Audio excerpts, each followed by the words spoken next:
I'm back. Mr. Clarke's back.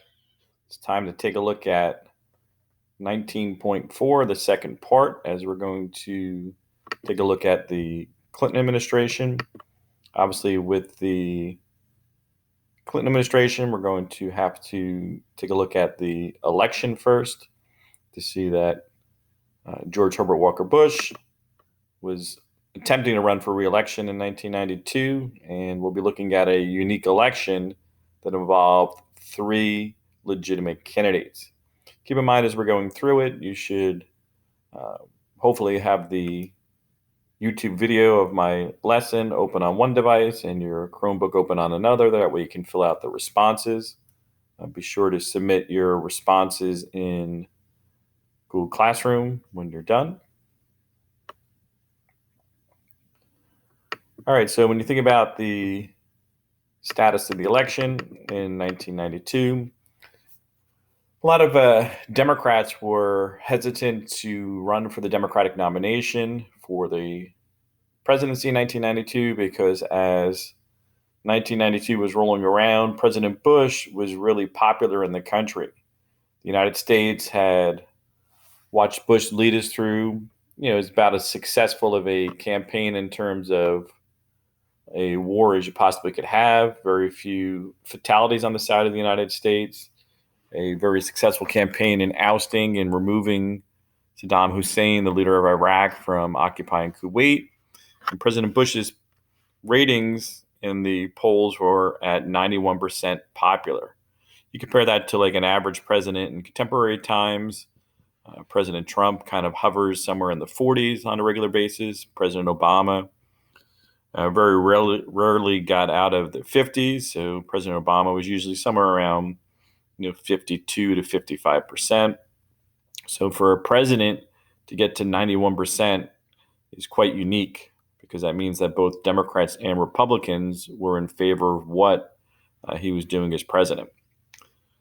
All right, looking at question 23, despite the successful military campaign in Iraq, what were some of the challenges that President Bush faced as he ran for re-election in 1992? Well, when he ran for the presidency in 1988, he had made a campaign pledge not to raise taxes. But because of a recession in late 1991 into 1992, the Bush administration was forced to change its economic policy and had to raise taxes. And as the economy was weakening, so too was his support in the country. Another issue, too, by 1992 was the fact that Hussein, who was left in power, some people felt that the United States should have done more to remove Hussein from power. And as a result, Hussein was not very cooperative with United Nations inspectors who were going into the country of Iraq to see and verify that he did not have weapons of mass destruction. Another big issue that occurred during this period of time is President Bush kind of seemed a little bit out of touch with everyday Americans. He had been in D.C. as vice president or president for almost 12 years now. And that was a huge technological revolution in regard to our country. And one of the things that Bush was kind of shown on TV, he had visited a grocery store on a campaign stop, and he had no idea of how the new electronic scanners worked at the grocery store, how they scan the groceries as they go down the conveyor belt there. So he looked like he didn't really understand how average American citizens were living within society at that time. So President Bush, kind of a little bit on the older side and a kind of a veteran, was in stark contrast to William Jefferson Clinton, Bill Clinton, who was running for the presidency as a Democrat. Unlike President Bush, who was on the older side and a veteran of many different aspects of society, President to be Clinton was only 46 years of age. His experience included being the governor of Arkansas, so he's from the South. He appeared much more youthful in comparison to the elder Bush. He promised to focus in on the economy, which was an issue in the country by the time the election ran around. He claimed to be the new modern day, or in some ways, moderate new Democrat. You can see here a couple of magazines during this period of time. New York Magazine, Time Magazine. So once Clinton got the Democratic nomination in 1992, his next big decision would be who he would choose for his running mate. As we've looked at presidential elections throughout history, we've seen that very often a president will choose a vice presidential running mate who fills in the gaps.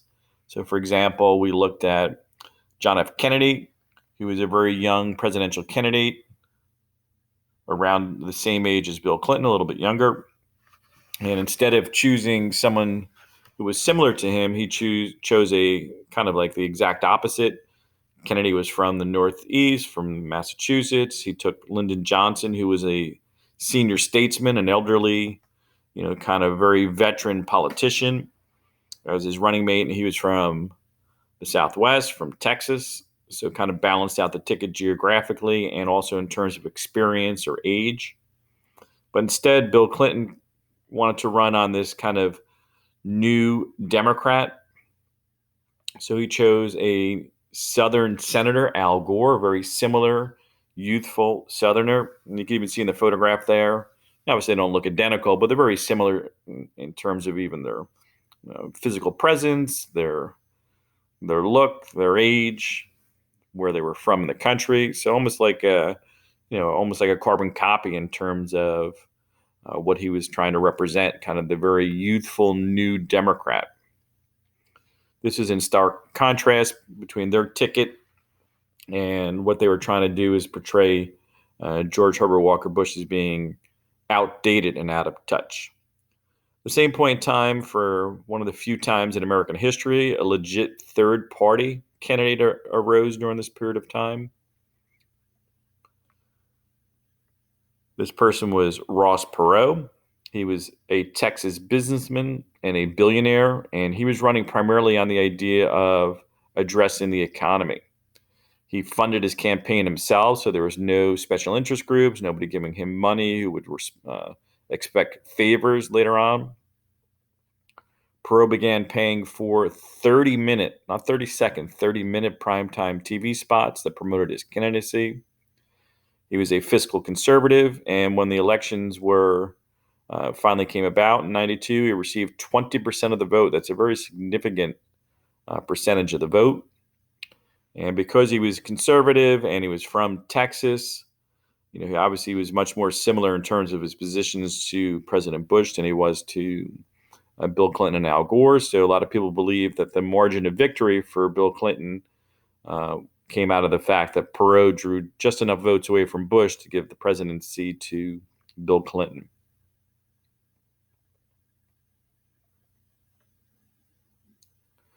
How did Bill Clinton attack President Bush on the campaign trail? He criticized him for creating economic policies that favored the wealthy. Bush was from a wealthy family. Clinton was from a poor upbringing, so he felt that he can contrast his upbringing to President Bush's and kind of portrayed himself as somebody who understood your problems as a regular, common American citizen. And then his campaign line over and over again, this appeared too in his campaign ads, "It's the economy, stupid," was kind of his simple campaign. President Bush in his campaign criticized Bill Clinton, saying that he was of low character. Obviously, you know that Bill Clinton's wife is Hillary Clinton. He was accused of marital affairs by multiple women throughout his time in Arkansas. Another contrast between President Bush and Bill Clinton. Clinton was a draft dodger, dodging the Vietnam War. He fled the country during the war and lived in Great Britain and went to Oxford University during the time of the war, where President Bush was a World War II hero, his plane being shot down. Then, of course, they said that Clinton and Gore were too inexperienced as a team to lead the country.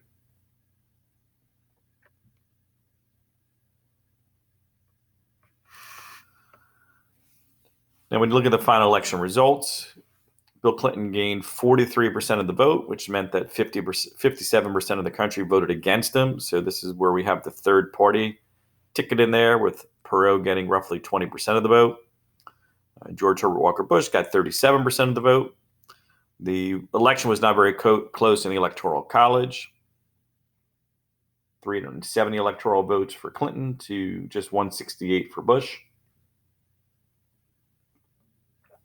For the Democrats, they retained control of both the House of Reps and the Senate. So that gave Bill Clinton an opportunity, once he's into the presidency, to get legislation passed, since Democrats controlled the executive branch and the legislative branch. Okay, now we'll start looking at some of the issues during the Clinton presidency. First is kind of a leftover issue that is from the Bush administration. I'm sure you remember from our previous discussion, Operation Restore Hope. This is an operation where the United States worked in a joint operation with the United Nations, where we sent American forces to Somalia, a country on the east coast of Central Africa. It was a humanitarian effort in an attempt to make sure that food and medical supplies got to the Somalian people. The warlord there, Farah Adid, was stealing the supplies and not giving it to the citizens, basically forcing them to comply with his orders in order to get food and supplies. In an attempt to aid the supplies, the United States military was there to secure the supplies. An American Black Hawk helicopter was shot down in Mogadishu, which is the capital city in Somalia. 18 American Marines were killed in the crash and subsequent fighting in the streets of Mogadishu. Because anytime a helicopter or plane goes down, we send in the military to recover the equipment, as well as try and rescue anybody who's alive, and also to get the bodies of anybody who was killed. So we lost 18 American Marines, 70 other American troops were injured. The United States and UN coalition fell apart as they abandoned Somalia. These events are depicted in the major motion picture film Black Hawk Down. If anybody is more interested in the topic or wants to watch a decent war movie, I would suggest that.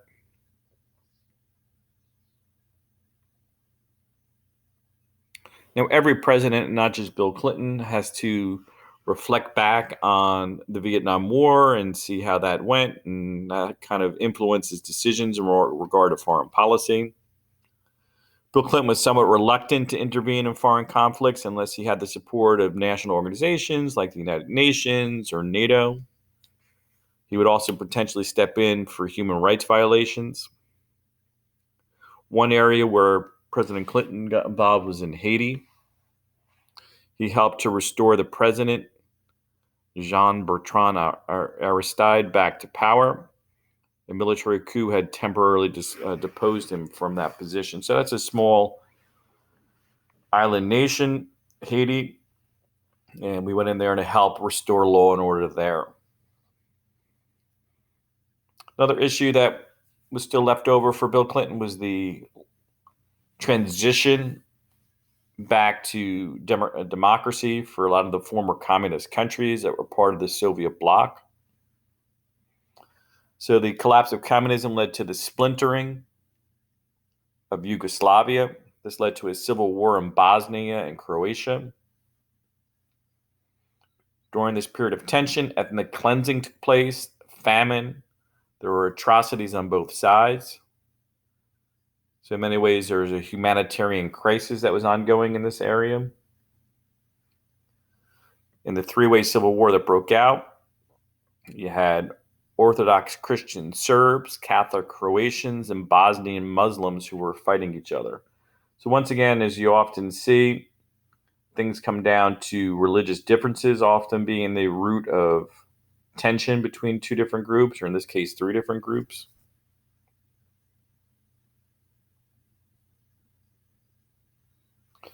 '34, what did the Serbs do that was characterized as ethnic cleansing? They began a brutal expulsion of Muslims.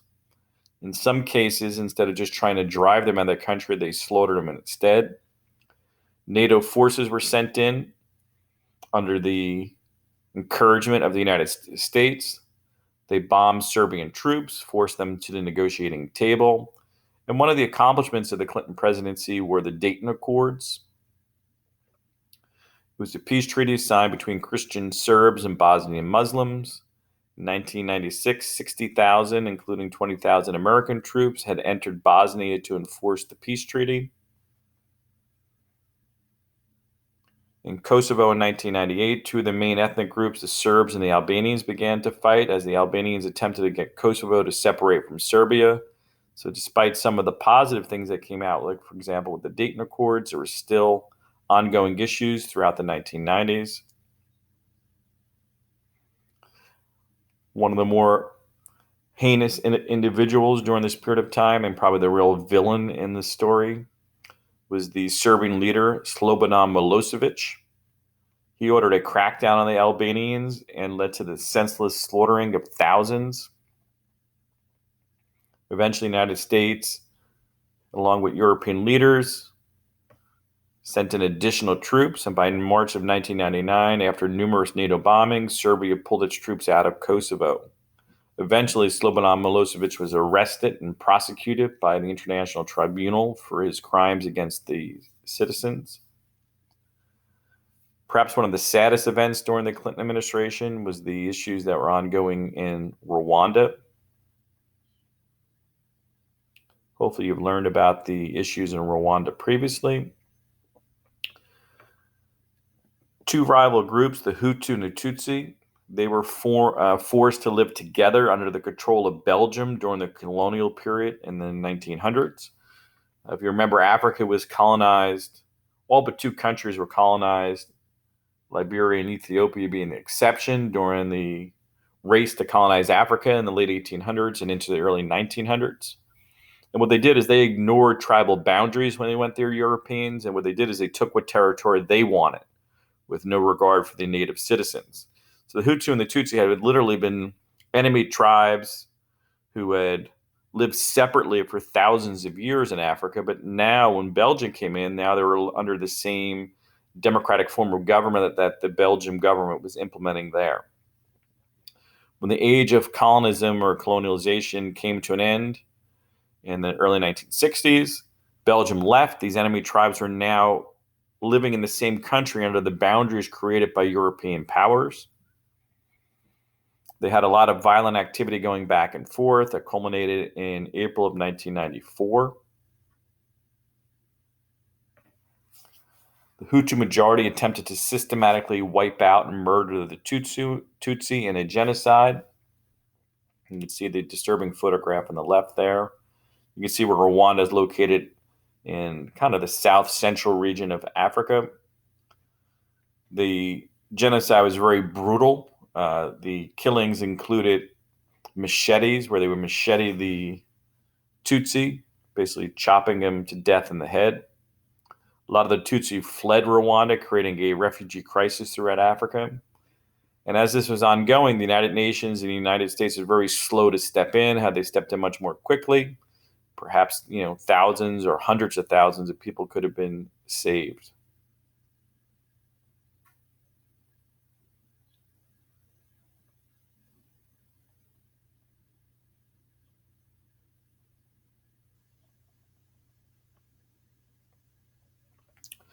Okay, issues in the Middle East. Obviously, you've had ongoing issues since 1947 in regard to Israel and some of the neighboring countries. Israel was formerly Palestine, but now was created as a homeland for Jews. And since the Holocaust, the United States had supported Israel. In addition, politics in the Middle East have the potential to impact the United States, so we're always concerned about the oil that comes out of that region. The issue of Israel being an important ally of the United States, so anytime they get engaged in an issue, we generally support them. Of course, we're familiar with 9/11 and the events that occurred then. Well, the roots of the 9/11 attacks can be traced back more than a decade. Osama bin Laden attacked targets on American soil. For example, in 1993, during the early years of the Clinton administration, they attempted to blow up the World Trade Center. Osama bin Laden and his al-Qaeda terrorist network was behind that attack. Bin Laden and al-Qaeda attacked American embassies in Nairobi, Kenya, and in Tanzania, killing 225 people and injuring over 5,000 others. These embassy attacks took place nearly at the exact same moment on the same day. They were coordinated attacks. In 2000, Al Qaeda bombed an American warship, the USS Cole, killing 17 American sailors. Since these attacks were sudden and unexpected, Americans had more difficult time defending against these terrorist attacks opposed to a conventional enemy. These repeated attacks by Al Qaeda served as a strong warning leading up to the 9/11 attacks in 2001. Some of the accomplishments of the Clinton presidency that you should be familiar with, and we'll see more as we move forward. And we'll even see some of these in a little bit more detail as we get into some more of the domestic issues in the Clinton administration. The Brady Bill, which was a gun control bill. This helped to limit the number of guns in the street.